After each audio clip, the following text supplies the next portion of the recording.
आदर्श संस्कृत महाविद्यालय कबीर चौरा में अवैध रूप से तथाकथित गुरु प्रसाद गोस्वामी उर्फ गभरू यादव, रोशन यादव एवं सुखदेव गोस्वामी आदि लोगों द्वारा विद्यालय में फर्जी तरीके से अध्यापकों की नियुक्ति किया जा रहा है, जिसकी शिकायत स्थानीय विधायक, मंत्री तथा प्रशासन के साथ ही शासन से मौखिक और पत्राचार द्वारा की गई है।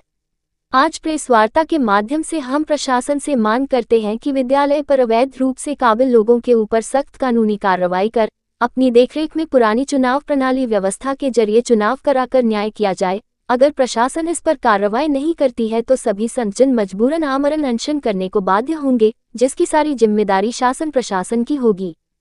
वाराणसी से प्रभात श्रीवास्तव की रिपोर्ट। ये देखिए, मंत्री जी ने, रविंद्र जायसवाल जी ने लिखा है, उसके बावजूद भी कोई अभी तक कार्रवाई नहीं है। ओम प्रकाश राजभर जी ने लिखा, उसके बाद कार्रवाई लिखा है पत्र जो रविंद्र जायसवाल ने। मेरा नाम महंत संत शरण दास। महाराज जी, आज किस प्रकार का प्रकरण को लेकर यहाँ पे पत्रकार वार्ता आपने बुलाई? पत्रकार वार्ता इसलिए बुलाए कि दुर्दांत अपराधी प्रकृति के लोग गभरू गोस्वामी कबीर विद्यालय वाराणसी, जिसको कब्जा करके उसमें घुस गया है और अपना फर्जी कमेटी बना करके सोसाइटी से आदेश करवा लिया अपने पक्ष में और गार्ड रख लिया है। किसी को विद्यालय में जाने नहीं देते हैं। उनके डर से कोई भी साधु महात्मा सब परहेज करते हैं। आपने शासन प्रशासन या पुलिस विभाग से मदद मांगी? हम सबसे मदद मांगे, मगर हमको कोई मदद उतना नहीं मिला। हम चाहते हैं कि सरकार से सहयोग मिले और प्रशासन से मांग करते हैं कि वो अपराधी प्रकृति के लोग हैं, दो मुकदमा में सजावार हैं, उनको यहाँ से निकाल करके उस पर मुकदमा करके उसको जेल दिया जाए और विद्यालय में फिर से सही ढंग से जिलाधिकारी के देखरेख में चुनाव करके और विद्यालय को ठीक जी। जी, आज किस प्रकार का यहाँ पर प्रेस वार्ता रखा गया है, क्या है मामला? मैं महंत गोविंद दास शास्त्री सदगुरु कबीर साहब के प्राकट्य स्थल लहरतारा से आज हम लोग कबीर साहब का एक संस्था है कबीर संस्कृत महाविद्यालय, जो कि कबीर चौरा में है। उस विद्यालय में एक 2 मुकदमा में आजीवन कारावास गभरू प्रसाद गोस्वामी दुर्दांत अपराधी, जिसके ऊपर दर्जनों से ज़्यादा अनेक हत्या, लूट, डकैती, बम कांड, AK-47 तमाम तरह के मुकदमाएँ दर्ज है। उस व्यक्ति फर्जी तरीके से प्रबंधक मंत्री बनकर संस्था में प्रवेश कर फर्जी तरीके से विज्ञापन निकालकर नियुक्ति करने जा रहा है, जो कि 10 पदों पर नियुक्त होना है। और उसके बाद भी करीब 50 व्यक्ति से उन्होंने ज़्यादा पैसा वसूल चुका है। कई करोड़ रुपए वो पैसा वसूल करके एक तरह से सारे पैसे के दम पर काम कर रहा है। महाराज जी, ये जो आप बता रहे हैं जिनको, ये इनकी नियुक्ति कैसे हुई है?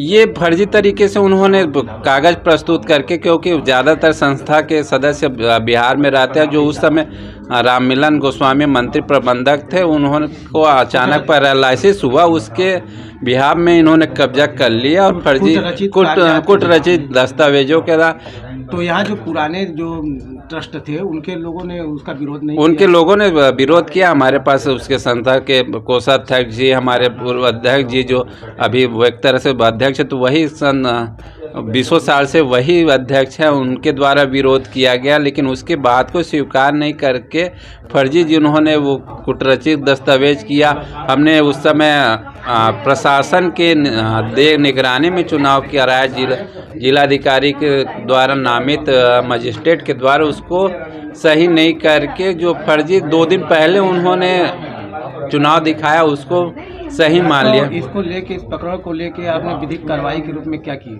हमने हर शासन प्रशासन को अवगत कराया। अभी नियुक्ति को रोक लगाने के लिए संपूर्णानंद के कुलपति जी को और कुल सचिव जी को तमाम कई बार इस विषय में मिले और कई मंत्री विधायक से इस बारे में नियुक्ति को रोक लगाने के लिए कहे। उन्होंने आश्वासन मिला, उनके द्वारा आश्वासन मिला, उन्होंने लिखित पत्र को प्रेषित किया, लेटर के माध्यम से भी प्रेषित किया और कहा कि इस पे तमाम नियुक्ति पे तत्काल रोक लगाकर उच्च स्तरीय जांच कराया जाए। लेकिन प्रशासन उस पे कोई कार्रवाई नहीं करके। महाराज जी, देखा जाए इस प्रकरण को जिस हिसाब से आप बता रहे हैं, अगर इसको लेके अगर आप प्रेस वार्ता के माध्यम से शासन प्रशासन की कार्रवाई नहीं होती है, क्या रणनीति बनाई गई है संत समाज की, आपके समाज? हम 2 दिन में इसका निष्कर्ष चाहते हैं और हमारी मांग है कि जो फर्जी तरीके से विद्यालय में साधुओं को जो ताला तोड़कर उनको कब्जा किया है उसके ऊपर FIR दर्ज कर उसको गिरफ्तार किया जाए।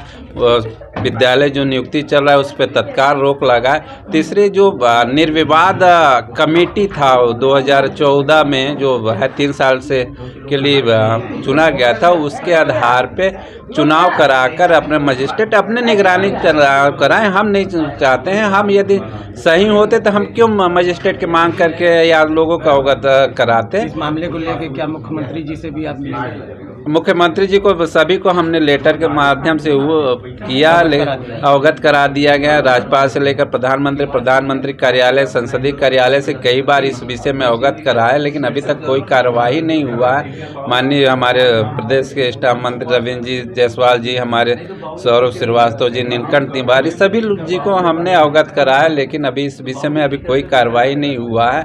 यदि 2 दिन के अंदर कार्रवाई सही से नहीं होता, इस तीनों मांग हमारी पूरी नहीं किया तो हम सभी साधु संत भक्त समाज अपनी संस्था जो कबीर की धरोहर है, कबीर की संस्था जिसमें तमाम संत महापुरुष पढ़े और साधु बने और एक अलग अलग क्षेत्र में जाकर काम किए, तो हम सभी को इकट्ठा करके आमरण अनशन करेंगे। और यदि किसी को कुछ संत को किस होता है तो वो प्रशासन कुलपति को जाता है, कुलसचिव को जाता है, हमारी जो चिट फंड सोसाइटी के अधिकारीगण को जाता है, जो उन्होंने गलत तरीके से हमारे बार कई बार कहने के बावजूद उन्होंने कार्य जो नहीं किया उस पर हम कार्रवाई। धन्यवाद।